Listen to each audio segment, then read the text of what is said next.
Hi, CA Gitesh Singla this side. इस lecture में हम कवर करेंगे प्लस वन अकाउंट्स के कुछ फंडामेंटल्स की रिवीजन जो एग्जाम में आपको हेल्पफुल रहेंगे। तो आइए स्टार्ट करते हैं अकाउंटिंग के ऑब्जेक्टिव से। सर, अकाउंटिंग का जो मेन ऑब्जेक्टिव है वो है इंफॉर्मेशन प्रोवाइड करना यूजर्स को। और इंफॉर्मेशन प्रोवाइड करने के लिए हम तैयार करते हैं फाइनेंशियल स्टेटमेंट्स, जिसे आप प्यार से फाइनल अकाउंट्स बोल देते हो। हालांकि फाइनेंशियल स्टेटमेंट्स में cash flow statements, notes to accounts, कुछ एक्स्ट्रा चीजें आती हैं, बट हमारे लिए प्लस वन में मेन चीजें फाइनेंशियल स्टेटमेंट्स का पार्ट है ट्रेडिंग पी&एल और बैलेंस शीट। तो फाइनेंशियल स्टेटमेंट्स के एलिमेंट्स का टॉपिक रखा है मैंने अगला, जिसमें कि आपका सारे का सारा अकाउंट्स का फंडामेंटल रिवाइज होता है। क्योंकि पूरे अकाउंट्स में मेन 5 आइटम्स हैं जो आपको अच्छे से क्लियर करनी है और इनमें आपस में आपको कभी कंफ्यूज नहीं होना। लेफ्ट साइड पे 3 आइटम्स आपको दिख रही हैं, एसेट्स, लायबिलिटीज और कैपिटल। राइट साइड पे 2 आइटम्स हैं, रेवेन्यू और एक्सपेंसेस। लेफ्ट साइड की आइटम्स आपको नजर आती हैं बैलेंस शीट में, और राइट साइड वाली आइटम्स आपको नजर आती है ट्रेडिंग एंड पी&एल, जिसका दूसरा नाम होता है इनकम स्टेटमेंट। ट्रेडिंग पी&एल को बोलते हैं इनकम स्टेटमेंट भी बोलते हैं। सर, बैलेंस शीट को भी कुछ और बोलते हैं। यस, बैलेंस शीट को पोजीशन स्टेटमेंट भी बोलते हैं। बैलेंस शीट को पोजीशन स्टेटमेंट भी बोलते हैं। Okay sir. सर, इन पांचों में थोड़ा सा डिफरेंस बता दो। ठीक है, सुनिएगा। एसेट्स क्या हैं? हर वो अमाउंट जहां पे आपको बेनिफिट फ्यूचर में मिलना है। शॉर्ट टर्म में मिलेगा तो करंट एसेट है, लॉन्ग टर्म में मिलेगा तो नॉन करंट एसेट है। करंट एसेट के example cash in hand, cash at bank, debtors, bill रिसीवल, prepaid expenses, ये सब करंट एसेट्स हैं। और नॉन करंट एसेट्स में जैसे फिक्स्ड एसेट्स आ जाते हैं, land, building, furniture, laptop, AC, goodwill, patent, copyright. यानी टेंजिबल भी हो सकते हैं, इंटेंजिबल भी हो सकते हैं। तो ये सारे एसेट्स की दुनिया है, जिसका भी बेनिफिट उस सेम पीरियड में एक्सपायर नहीं हो रहा जिस पीरियड के आप फाइनेंशियल स्टेटमेंट्स बना रहे हो। उस पीरियड में अगर वो एक्सपायर नहीं हो रहा तो वो एसेट है। सर, एसेट को ना डिस्टिंग्विश करना हमेशा लाइफ में एक्सपेंसेस के साथ। सर, वो कैसे? जैसे मान लो आपने एक नया एसी परचेज किया, क्योंकि एसी का बेनिफिट हमें उस ईयर में नहीं खत्म होगा जिस ईयर में हमने एसी खरीदा है, अगले कई साल तक हमें उसका बेनिफिट मिलेगा। इसलिए हम एसी को एसेट्स में दिखाते हैं। लेकिन अगर हम किसी साल की सैलरी पे करते हैं या रेंट पे करते हैं, तो अमाउंट यहाँ जो स्पेंड करते हैं उसे हम बोलते हैं एक्सपेंस। क्योंकि जिस ईयर की सैलरी पे कर रहे हैं या जिस ईयर का रेंट पे कर रहे हैं, हम उसी ईयर को उसको एक्सपेंस में दिखाते हैं, क्योंकि उसका आगे जाके हमें बेनिफिट नहीं मिलेगा। इसे एक और एग्जांपल से समझिए। अगर करंट ईयर की सैलरी या करंट ईयर का रेंट पे कर रहे हैं, उसे आप बोलते हैं एक्सपेंस, कि इस साल का एक्सपेंस है। लेकिन अगर आप फ्यूचर यानी कि अगले साल की आप सैलरी या अगले साल का अगर आप रेंट पे करते हैं, उसे साथ के साथ बोलते हैं नहीं नहीं, ये सैलरी या रेंट अकाउंट में नहीं, ये प्रीपेड सैलरी या प्रीपेड रेंट अकाउंट में जाएगी। क्योंकि असल मकसद यही है कि अगर आपने सैलरी नाम से अकाउंट खोल लिया तो वो फाइनल अकाउंट्स में चला जाएगा एक्सपेंसेस के अंदर। और अगर आपने प्रीपेड सैलरी के नाम से अकाउंट खोला जर्नल बनाते हुए, तो वो जाएगा एसेट्स में। तो जर्नल में जब आप अकाउंट खोल रहे हैं, ओपन कर रहे हैं, ये बड़ा इंपॉर्टेंट है कि आप उसका नाम ठीक रखें। क्योंकि नाम और नेचर, ये दोनों चीजें हमारे माइंड में क्लियर होनी चाहिए। सैलरी नाम है तो एक्सपेंस है, प्रीपेड सैलरी नाम है तो एसेट है। तो सिंपल सा आप एक डेफिनेशन याद रखिएगा। एक्सपेंस का डेफिनेशन होता है the value which has expired during the counting period is expense. और एसेट का डेफिनेशन उल्टा बना लो आप, जो वैल्यू सेम पीरियड में एक्सपायर नहीं हो रही, अगले सालों में जिसका हमें बेनिफिट मिलना है, चाहे शॉर्ट टर्म में चाहे लॉन्ग टर्म में, वो एसेट है। यानी इस चीज का हमने वहम नहीं डालना कि जिसका भी लॉन्ग टर्म बेनिफिट मिलेगा सिर्फ वही एसेट है। ऐसा नहीं है। शॉर्ट टर्म में एसेट है तो करंट है, अगर लॉन्ग टर्म में बेनिफिट है तो नॉन करंट है। इतना माइंड में रखना है। ठीक है सर। सर, लाइबिलिटीज भी बता दो। ठीक है, जहां भी बिजनेस ने कोई पैसा किसी को वापस करना है या किसी को पे करना है, वो लाइबिलिटी है। नॉर्मली एक्सटर्नल लोगों के लिए हम वर्ड लाइबिलिटी यूज करते हैं, क्योंकि बिजनेस के ओनर्स को जो पैसा हमने वापस करना होता वो भी लाइबिलिटी है, लेकिन उसे हम लोग अकाउंट्स में बोल देते हैं कैपिटल के नाम से। ध्यान रखिएगा, कैपिटल भी लाइबिलिटीज हैं, बट वो इंटरनल लाइबिलिटीज कहलाई जाती हैं। और जब भी क्वेश्चन में या कहीं भी वर्ड अकेला लाइबिलिटी बोला जाता है, वो हमेशा इस तरह से इंटरप्रेट कीजिएगा कि ये एक्सटर्नल लाइबिलिटीज हैं, इंटरनल लाइबिलिटीज नहीं ट्रीट करना। इंटरनल लाइबिलिटीज को हम कैपिटल के नाम से बोलते हैं। और सर, रेवेन्यू वर्ड क्या है? ध्यान रखिएगा, जैसे अभी मैंने आपको एसेट और एक्सपेंसेस का बताया कि इन दोनों को आपने कंफ्यूज नहीं करना। उसी तरह से मैं ये भी बोलता हूं कि कभी भी रेवेन्यू और लाइबिलिटीज को आपस में कंफ्यूज नहीं करना। सर ये कहां से कंफ्यूज हो जाएंगे? देखो, अगर लोन बोरो करा तो वो आपकी लाइबिलिटी है। कभी ये थोड़ी कहते हो मैं लोन ले आया बैंक से, मेरा रेवेन्यू हो गया, प्रॉफिट हो गया। जी नहीं। यानी लोन का बोरो करना इज अ लाइबिलिटी, लेकिन अगर गुड्स सेल करोगे उससे पैसा आएगा, वो आपका रेवेन्यू है। यानी पैसे का आना, हर जगह पे आना मतलब जरूरी नहीं कि रेवेन्यू हो सकता है। अगर कहीं पैसा आया और उसे वापस करना है तो वो लाइबिलिटी है, लेकिन अगर पैसा आ रहा है उसे वापस किसी को नहीं करना, वो रेवेन्यू हो सकता है आपका। उसी तरह पैसे का जाना जरूरी नहीं हर जगह एक्सपेंस हो। जैसे एसी खरीदा, एसी खरीदने में भी पैसा जा रहा है, लैपटॉप खरीदने में भी पैसा जा रहा है, लेकिन हम उसे एक्सपेंस नहीं बोलते, हम उसे बोलते हैं एसेट। हम उसे बोल देते हैं एसेट। तो ये 5 वर्ड्स आपको पूरी तरह से क्लियर होने चाहिए, क्योंकि इन्हीं 5 वर्ड्स पे सारी की सारी फाइनेंशियल स्टेटमेंट्स हमारी टिकी हुई है। तो बहुत एक ब्रॉड सा ओवरव्यू मैंने दी है। आगे रिवीजन में हम थोड़ा और इसको डिटेल में कवर करेंगे। फिलहाल हम थोड़ा सा आगे बढ़ते हैं, और आगे आपका बचपन का जो पहला चैप्टर था जिसमें आपने न्यूमेरिकल सॉल्व किए होंगे, वो चैप्टर था अकाउंटिंग क्वेश्चन का। तो उसकी रिवीजन करते हैं। जैसा मैंने कहा कि ज्यादा ये रिवीजन एग्जाम ओरिएंटेड रख रहे हैं हम, तो इसलिए सिंगल सिंगल हर चीज को हम लोग कवर नहीं करेंगे, थोड़ा सा एग्जाम ओरिएंटेड चलेंगे। तो अकाउंटिंग क्वेश्चन आपको ध्यान होगी। अच्छा, अकाउंटिंग क्वेश्चन का अगर आप फॉर्मूला याद करो तो आपको नजर आएगा liabilities plus capital is equal to assets. वैसे तो स्टार्टिंग में यही चीज बच्चे को बहुत तंग करती है कि क्या हो रहा है, कब कब किसको बढ़ाना है, किसको कम करना है। तो अब थोड़ा सा, क्योंकि +1 का सिलेबस आपका काफी हो चुका है तो काफी हद तक आप ये चीजें जल्दी पिक करोगे। लेकिन मैं एक इंटरेस्टिंग चीज आपको और दिखाता हूँ। अब देखिए L plus C equal to A. अगर ध्यान से सोचो तो जो आपने फाइनल अकाउंट्स में जाके बैलेंस शीट पढ़ी है, बैलेंस शीट भी एग्जैक्टली यही है। याद कीजिए, टी फॉर्म लेफ्ट साइड पे आप किस तरह बनाते थे बैलेंस शीट, जरा थोड़ा रिकॉल कीजिए। इस तरह से बैलेंस शीट बनाकर लेफ्ट साइड पे लाइबिलिटीज और राइट साइड पे एसेट्स, और यहीं पे ही कैपिटल भी आती थी। और यहां बोलते थे लाइबिलिटीज और कैपिटल का जो जोड़ है वो एसेट्स के जोड़ के बराबर आएगा। तो ये सेम चीज तो बन गई L plus C equal to A. L plus C equal to A, यानी जो बचपन में आपने सबसे पहले अकाउंटिंग क्वेश्चन सीखी है ना, वो सीधा हमने बैलेंस शीट बनानी सीख ली है +1 के अंदर। यानी accounting equation is a shortcut to prepare balance sheet. I repeat, accounting equation is a shortcut to prepare balance sheet. यानी बिना किसी डेबिट क्रेडिट के हम सीधा सीधा का सीधा बैलेंस शीट बना देते थे। अच्छा, मतलब सबसे पहले हमने बैलेंस शीट बनानी सीखी है? Yes sir. बैलेंस शीट में तो ये 3 चीजें होती हैं सिर्फ, एसेट, लायबिलिटी और कैपिटल। आप कहते हो कि ये रेवेन्यू और एक्सपेंसेस भी तो ट्रीट करने होते हैं हमने। ये जब हम अकाउंटिंग क्वेश्चन बनाते थे ना, रेवेन्यू और एक्सपेंसेस को हम सीधा कैपिटल में ही एडजस्ट कर लेते हैं। यानी अकाउंटिंग क्वेश्चन में भी रेवेन्यू और एक्सपेंसेस ट्रीट होते हैं, बट सीधा कैपिटल में ही कम ज्यादा कर देते हैं हम। तो अकाउंटिंग क्वेश्चन के टॉपिक में ना एक चीज ध्यान रखिएगा, कैपिटल सिर्फ और सिर्फ 4 चीजों की वजह से चेंज हुआ करेगी। क्योंकि अक्सर ना अकाउंटिंग क्वेश्चन के टॉपिक में बच्चा इस चीज में बड़ा कंफ्यूज होता है कि कब कैपिटल को बढ़ाना है, कब नहीं बढ़ाना, कब कम करना है, कब नहीं करना। आप ध्यान रखिएगा 4 चीजें क्या क्या हैं जिसकी वजह से कैपिटल में चेंज आएगा अकाउंटिंग क्वेश्चन के अंदर। या तो कैपिटल और इंट्रोड्यूस की गई हो यानी कि एडिशन इन कैपिटल, या कैपिटल विड्रॉ की हो यानी कि ड्रॉइंग्स, या हमारे बिजनेस में कोई रेवेन्यू आ रहा हो, या बिजनेस में कोई एक्सपेंस हुआ हो। रेवेन्यू आएगा तो कैपिटल बढ़ेगी, एक्सपेंस हुआ होगा तो कैपिटल गिरेगी। यानी ध्यान दीजिएगा, अगर एडिशन इन कैपिटल होगा तो कैपिटल बढ़ेगा, अगर ड्राइंग होगी यानी पर्सनल यूज के लिए अगर प्रोप्राइटर कुछ निकाल के ले जाएगा बिजनेस में से तो उसकी कैपिटल में से काट लिया जाएगा, यानी कि कैपिटल कम हो जाएगी। अगर रेवेन्यू होगा बिजनेस के अंदर कुछ तो प्रॉफिट आएगा रेवेन्यू की वजह से, तो वो प्रॉफिट मालिक को मिलेगा यानी कैपिटल बढ़ेगी। और अगर कुछ खर्चे होंगे बिजनेस के अंदर उससे कैपिटल गिरेगी। सिर्फ ये 4 चीजों का इंपैक्ट कैपिटल पे आता है, इस चीज को माइंड में रखिएगा। तो आइए इक्वेशन की थोड़ी सी प्रैक्टिस कर लेते हैं। सबसे पहली जो ट्रांजैक्शन आती थी, आपको पूछा जाता था बिजनेस कमेंस किया है विद कैश 1 लाख रुपीज। यहाँ कैश, बैंक, फर्नीचर, बिल्डिंग कुछ भी आ सकता है। जो भी एसेट्स बिजनेस का मालिक लेकर आ रहा है उतनी अमाउंट से आप एसेट्स को बढ़ा लो। और क्योंकि बिजनेस का मालिक बिजनेस में एसेट्स लेके आ रहा है तो साथ में हमें उसकी कैपिटल भी बनानी पड़ेगी, क्योंकि ये पैसा वापस भी करना पड़ेगा जब बिजनेस बंद होगा।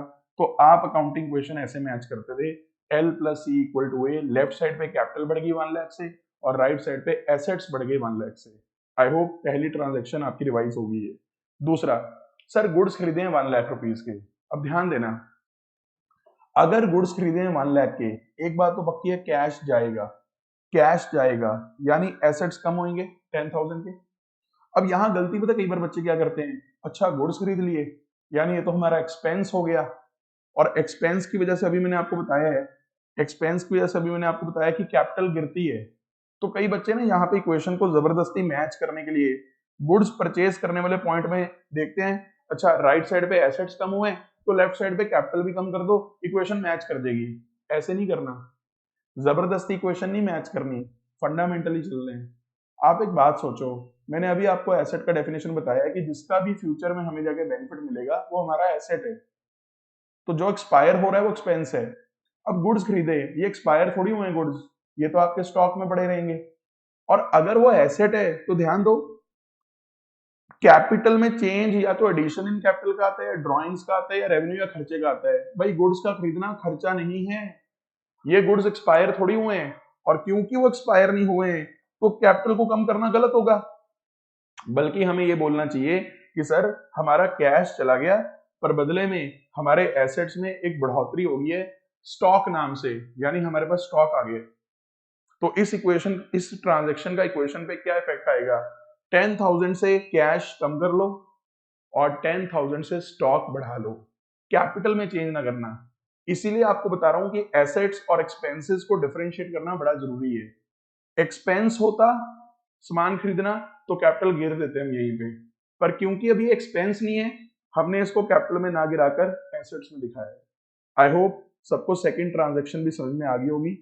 चलते हैं थर्ड ट्रांजैक्शन की तरफ। हालांकि ये जो मैं आपको प्रेजेंटेशन करके दिखा रहा हूँ ये एग्जाम के हिसाब से प्रेजेंटेशन नहीं है, एग्जाम के हिसाब से आपको ऊपर वो एसेट्स का नाम वगैरह लिखना पड़ता है और फिगर्स वगैरह दिखानी पड़ती है। ये मैं आपको सिर्फ फंडामेंटल्स क्लियर कर रहा हूँ और रिवाइज करवा रहा हूँ, ठीक है सर। थर्ड पॉइंट, बैंक में पैसा जमा करवा दिया 15,000, ना तो एडिशनल कैपिटल है क्योंकि जो एग्जिस्टिंग पैसा है वही बैंक में डिपॉजिट हो रहा है, ना एडिशनल कैपिटल है, ना ड्रॉइंग्स है, ना रेवेन्यू है, और ना ही खर्चा है, क्योंकि बैंक में पैसा जमा करवाना इज नॉट अ खर्चा। तो क्योंकि चारों में से कुछ नहीं है, कैपिटल रिमेन्स अनचेंज्ड। तो सर चेंज किस में आएगा, एक तो सर ऐसा है आपका बैंक नाम का एसेट बढ़ जाएगा, बैंक बैलेंस बढ़ जाएगा, और कैश नाम का एसेट गिर जाएगा, इक्वेशन मैच हो जाएगी क्योंकि यहां पे कुछ चेंज आएगा ही नहीं। एक एसेट गिरा एक एसेट बढ़ा, इक्वेशन मैच, बिल्कुल ठीक है सर। अब फोर्थ पॉइंट ध्यान से करना, हमने गुड्स सेल करें 18,000 कॉस्टिंग वाले 22,000 में सेल कर दिए। अब जरा ध्यान से, पहली चीज, अगर हम गुड्स सेल कर रहे हैं 22,000 के और पार्टी का नाम नहीं आ रहा तो मान के चल रहा हूं कैश में पैसा आ गया होगा, 22,000 से हमारा कैश बढ़ेगा यानी एसेट्स में बढ़ोतरी आएगी 22,000, बिल्कुल ठीक है सर। अच्छा अब ध्यान देना, जो गुड्स अभी तक, आप एक छोटा सा काम हम यहाँ पे करेंगे, थोड़ा सा चेंज कर लेते हैं गुड्स को, ऊपर ना मैं दिखा देता हूँ कि गुड्स हमारे पास 20,000 के थे क्योंकि 18,000 के बिके ना, चलो कोई बात नहीं, मतलब पहले 10,000 के थे तो 18 के कैसे बिक जाएंगे, 20 के गुड्स थे अब 18 वाले उसमें से बिक गए। तो ध्यान देना 18,000 कॉस्टिंग का सामान जो बिक गया वो तो अब एक्सपायर हो गया ना, क्योंकि जो सामान बिक गया वो आपके बिजनेस में तो रहा नहीं, दैट इज एक्सपायर्ड। जैसे ही एसेट एक्सपायर हो गया आप उसे एसेट्स में से खत्म करके खर्चे में लेके आएंगे। तो सुनिएगा, आप 18,000 रुपीज का आप एसेट कम कीजिए, यानी जो 20,000 का स्टॉक हमारे पास पड़ा था बी पॉइंट में, 10 को चेंज करके हमने 20 करा है, उसमें से 18,000 का सामान एसेट आपका कम हो जाएगा, बिल्कुल ठीक बात है सर। अब ध्यान से सुनिएगा अगली बात, 22 कैश आ गया, 18 का सामान चला गया, सीधा सीधा हमें दिख रहा है 4,000 का प्रॉफिट हो गया सर, 4,000 के प्रॉफिट में हमने बेचे, इसलिए आप 4,000 से कैपिटल भी बढ़ा दो, ये तो शॉर्टकट हो गया, बिल्कुल ठीक है। अब इसे एक और तरीके से समझो, 4,000 से कैपिटल क्यों बढ़ रही है, ध्यान देना, अभी हमने बात की है ना कि या तो कैपिटल में एडिशन हो, नहीं है, या ड्रॉइंग्स हो, इस पॉइंट में नहीं है। अगर आप ध्यान दो तो इस पॉइंट में ये दो चीजें हैं, रेवेन्यू बढ़ा दो, सर यहाँ पे रेवेन्यू कौन सा हो रहा है, सेल ऑफ गुड्स, जो गुड्स का सेल है वो रेवेन्यू तो है, तो आप एक काम करो प्लस करो 22,000 रेवेन्यू की फिगर, और माइनस करो खर्चे की फिगर, क्योंकि खर्चा माइनस होता है, खर्चा माइनस होता है। सर खर्चा कौन सा हो रहा है, यहाँ बताता हूं। जो सामान अभी तक आपका स्टॉक में पड़ा था 18,000 का, वो सामान स्टॉक से निकलकर खर्चे में चला गया। सर खर्चे का नाम तो बताओ। खर्चे का नाम होता है कॉस्ट ऑफ गुड्स सोल्ड। इस खर्चे को बोला जाता है कॉस्ट ऑफ गुड्स सोल्ड। यानी जो सामान आपका बिका उसकी कॉस्ट क्या थी, वो कॉस्ट खर्चे में डालो, क्योंकि वो सामान एक्सपायर हो गया। इसे आप कॉस्ट ऑफ गुड्स सोल्ड बोलते हो। यही कॉस्ट ऑफ गुड्स सोल्ड जब आप फाइनल काउंट्स तैयार करते हो, ये ऑटोमेटिकली निकलती है ट्रेडिंग काउंट से, ये ऑटोमेटिकली निकलती है ट्रेडिंग काउंट से। लेकिन इक्वेशन में कोई ट्रेडिंग काउंट तो बन नहीं रहा, तो इसलिए हमें अलग से यहाँ से माइनस करके दिखाना पड़ता है। तो आप शॉर्टकट से ये कर देते थे कि 4,000 का प्रॉफिट बढ़ा दो कैपिटल में, लेकिन एक्चुअल में इसकी रीजनिंग ये है कि सर 22,000 की सेल है, यानी रेवेन्यू है, रेवेन्यू बढ़ा लो कैपिटल में, और खर्चा कम कर लो, यानी कि कॉस्ट ऑफ गुड्स सोल्ड। इन दोनों का डिफरेंस प्रॉफिट ही आ जाएगा, इन दोनों का डिफरेंस प्रॉफिट ही आ जाएगा। तो उम्मीद है आपको ये डी पॉइंट भी समझ में आ गया होगा। इक्वेशन हमारी मैच कर गई है, क्योंकि एसेट साइड पे भी हमने 4,000 की बढ़ोतरी करी है, और लेफ्ट साइड पे जो लाइबिलिटीज और कैपिटल है, कैपिटल में भी हमने 4,000 की बढ़ोतरी करी है, यानी हमारी इक्वेशन हो गई है मैच। चलते हैं ई पॉइंट की तरफ। कैश विड्रॉ करा गया है पर्सनल यूज के लिए 3,000 रुपीज। देखो एक बात तो पक्की, अगर कैश विड्रॉ हुआ है पर्सनल यूज के लिए तो कैश कम होगा, यानी एसेट्स में गिरावट आएगी। और क्योंकि पर्सनल यूज के लिए कैश जा रहा है, यानी ये ड्रॉइंग्स है, और अभी मैंने आपको बताया ड्रॉइंग से कैपिटल गिरेगी, क्योंकि जो पैसा मालिक घर ले गया वो उसकी कैपिटल में से काट लिया जाएगा, तो साथ में कैपिटल भी कम कर लो, इक्वेशन मैच होगी। 3,000 से कैपिटल गिरी, 3,000 से ही एसेट्स गिरे। अगला पॉइंट है सैलरी पेड। अब सैलरी खर्चा है, जैसे ही आपने बोला खर्चा है, खर्चा है तो कैपिटल में से कटेगा, यानी एक तो कैपिटल गिरेगी, एक्सपेंस है। अभी तो हमने बताया कि 4 चीजों का इंपैक्ट आता है कैपिटल पे, खर्चे वाली आइटम है तो कैपिटल कम होगी, और साथ ही साथ क्योंकि सैलरी पे हो रही है तो कैश में भी गिरावट आएगी, इक्वेशन मैच। खर्चा आउटस्टैंडिंग, यानी कि रेंट आउटस्टैंडिंग, खर्चे का नाम है रेंट। तो सर इसका क्या करोगे, समझिएगा, हम एक्रूअल प्रिंसिपल फॉलो करते हैं, जो आउटस्टैंडिंग है उसको भी रिकॉर्ड करेंगे, खर्चे में तो दिखाना पड़ेगा इस साल के, क्योंकि इसका बेनिफिट इसी साल एक्सपायर होएगा, पे चाहे नेक्स्ट ईयर करेंगे पर खर्चे में इसी साल दिखाना पड़ेगा। तो सर क्या करोगे, क्योंकि खर्चे में दिखाना पड़ेगा तो खर्चा कैपिटल को कम करेगा, खर्चा कैपिटल को कम करेगा, यस। सर एसेट भी कम कर दो, एसेट भी कम कर दो, सर पैसे तो दिए ही नहीं, एसेट कहां से कम कर दोगे, फिर सर क्या करें, इक्वेशन मैच ही नहीं करेगी। बेटा एक नई लाइबिलिटी आ जाएगी आपकी जीवन में, और उस लाइबिलिटी का नाम क्या होगा, रेंट आउटस्टैंडिंग। तो रेंट आउटस्टैंडिंग नाम की लाइबिलिटी बढ़ा लो और कैपिटल कम कर लो, इक्वेशन फिर भी मैच हो जाएगी। यानी ऐसा कोई जरूरी नहीं है कि अगर कैपिटल कम करनी है तो उधर से एसेट्स भी कम करने पड़ेंगे तभी इक्वेशन मैच करेगी। आप लॉजिक्स पे चलिए, इस साल का खर्चा है, यस, तो कैपिटल कम कीजिए, और क्योंकि पेबल है, अभी पे किया ही नहीं तो एक लाइबिलिटी बना लीजिए, इक्वेशन मैच होगी उतनी ही अमाउंट की। तो ये 2 पॉइंट मैंने खर्चों से रिलेटेड करवा दिए, एक सैलरी पेड और एक रेंट आउटस्टैंडिंग। खर्चों से रिलेटेड एक पॉइंट मैं ओरली बता रहा हूँ, प्रीपेड खर्चा या प्रीपेड सैलरी या वॉटएवर, कोई भी खर्चा हो सकता है, प्रीपेड वेजेस, सर वो कैसे ट्रीट करोगे, सोचो, अब इसको ओरली सोचो। सर एक तो प्रीपेड वेजेस, यानी अगले साल की वेजेस एडवांस में पे कर दी, एक तो कैश कम कर लो, एक तो कैश कम कर लो। दूसरा सोचो, क्योंकि ये वेजेस अभी एक्सपायर नहीं हुई है, नेक्स्ट ईयर की है, तो खर्चे में तो आ नहीं सकती, नेक्स्ट ईयर की वेजेस है, इस साल के खर्चे में कैसे दिखा दूं, और क्योंकि इस साल के खर्चे में नहीं है तो कैपिटल रिमेन्स अनचेंज्ड, क्योंकि खर्चा तो है ही नहीं इस साल का। तो सुनिएगा, एक तो कैश कम होगा प्रीपेड वेजेस से, और साथ में एक नया एसेट बन जाएगा प्रीपेड वेजेस के नाम से, क्योंकि नेक्स्ट ईयर में जाके हम एक्सपेंस में दिखाएंगे, इस ईयर हमें इसे एसेट में दिखाना पड़ेगा, इस ईयर हमें इसे एसेट में दिखाना पड़ेगा। बिल्कुल ठीक है सर, बहुत बढ़िया। खर्चे से रिलेटेड तीनों पॉइंट हो गए, खर्चा इस साल का पे हो गया, सैलरी पेड, खर्चा इस साल का पर पे नहीं हुआ, आउटस्टैंडिंग, और आखिरी पॉइंट मैंने बताया खर्चा अगले साल का हमने एडवांस में पे कर दिया, जिसे आप बोलते हो प्रीपेड। जी सर बिल्कुल, सारे पॉइंट हमें समझ में आ गए। अब हम इनकम्स की भी बात कर लेते हैं। इनकम इस साल की और इसी साल में रिसीव होगी, इंटरेस्ट रिसीव्ड 6,000 रुपीज। क्या करोगे सर, सर एक तो कैश आएगा, पैसा आएगा, पैसा बिल्कुल, तो कैश बढ़ा लो।